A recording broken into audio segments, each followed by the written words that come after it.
and just how divided, not just the country is, but how people take in information. They don't take it, reevaluate, and then make a different decision. They filter it. They filter it through what they already think. And that's especially true as we get closer and closer to an election. And you mentioned the things that they're filtering. I know that something that you have pointed out repeatedly, the problems Hillary Clinton has had with her honesty and trustworthiness numbers. Obviously, this will not help in that regard. It's not helping. They were already low, and that's a key point to emphasize here. Not only were they already low, not only is it, they're in the mid to low 30s in state after state on is she honest and trustworthy. Less than half of voters in some of these states think that she would act it with integrity.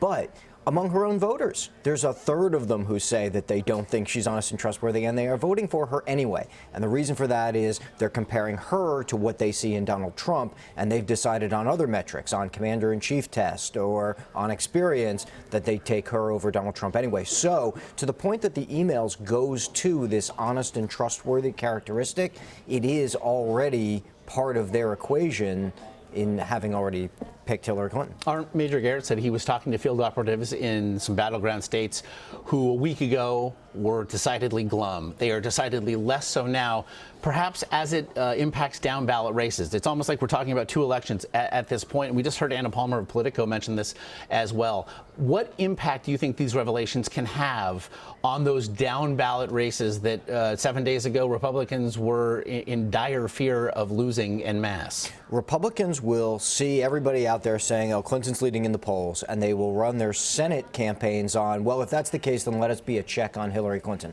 Because we already know that you all, even some of you, don't think she's honest and trustworthy, so you need that Senate to be the check on her.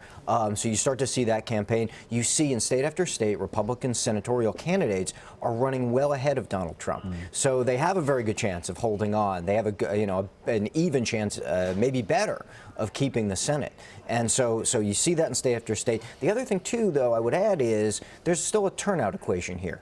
And that is that you still got to get, Hillary Clinton has an enthusiasm gap. Donald Trump has enthusiasm. He doesn't have as many voters at this point, but he's got the enthusiasm. So maybe that plays on turnout and the people who haven't yet decided. Well, and we also saw that response, certainly from Tim Kaine on the stump over the weekend, speaking largely to that, the idea that being energized, if not now, win. Do you see perhaps this being a catalyst on that front? For both? For both? Well, for Democrats, if they feel like they're under siege, right? If they're saying, well, people are saying, tough things about us, let's go out there and show them. So certainly you could get that rhetorical push there. For Republicans, if they feel like they've got something or they've got some momentum, maybe that then brings them out to the polls as well.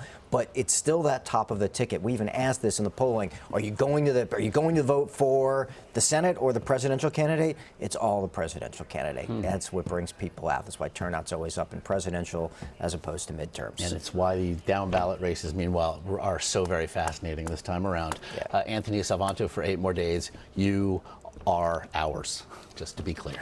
All yours.